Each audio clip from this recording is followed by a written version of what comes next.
ঘরে ব্যাঙ আসলে একটি কাজ ভুলেও করবেন না, তাহলে আপনি কঠিন বিপদে পড়ে যাবেন। ব্যাঙ হচ্ছে এমন একটা প্রাণী যে ব্যাঙ মারতে নবীজি সাল্লাল্লাহু আলাইহি ওয়াসাল্লাম নিষেধ করে দিয়েছেন। ব্যাঙ হচ্ছে এমন একটা প্রাণী, হযরত ইব্রাহিম আলাইহিস সালামকে যখন নমরুদ আগুনে নিক্ষেপ করেছিল, তখন টিকটিকি এই আগুনকে আরো ধাউ ধাউ করে যাতে করে জলে জন্য ফু দিয়েছিল, যার কারণে টিকটিকি মারা হচ্ছে সওয়াবের কাজ।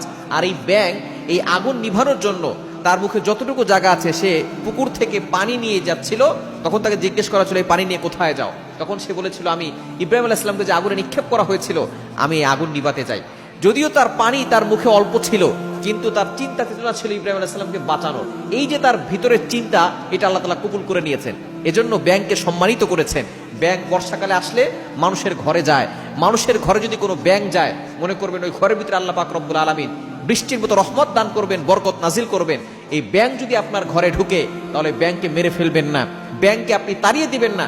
আপনার ঘরে ব্যাঙ থাকলে আল্লাহ পাক রব্বুল আলামিন আপনার ঘরের ভিতরে বরকত নাজিল করবেন। নবী সাল্লাল্লাহু আলাইহি ওয়াসাল্লাম এই ব্যাঙ মারতে নিষেধ করেছেন, কেননা এই ব্যাঙ সে ইব্রাহিম আলাইহিস সালামকে বাঁচানোর জন্য চেষ্টা করেছিল, এই চেষ্টা আল্লাহ কবুল করেছেন। সুতরাং ভালো কাজের চেষ্টা যদি আপনি করেন, আল্লাহ তাআলা আপনার এই ভালো কাজটাকে কবুল করে নেবেন। সুতরাং আমাদেরকে সবসময় চিন্তা করতে হবে, এই ভালো কাজ করার কারণে ব্যাংকে সম্মানিত করা হয়েছে, এবং ব্যাংক যে ঘরে থাকে সেই ঘরের ভিতরে আল্লাহ তাআলা বরকত নাজিল করবেন।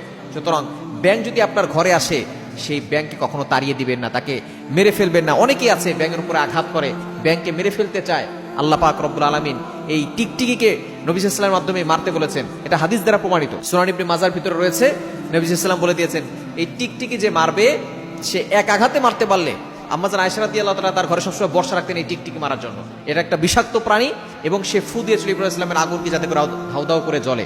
আর ব্যাঙ সে বাঁচানোর চেষ্টা করেছিল। সুতরাং ব্যাঙ ঘরে আসলে তাকে তাড়িয়ে দিবেন না, তাকে সে থাকুক, এবং সে যদি নিজের ইচ্ছা চলে যায় তাহলে সে চলে যাবে। সে যতক্ষণ থাকবে আপনার ঘরে আল্লাহ তাআলা বরকত নাজিল করবে।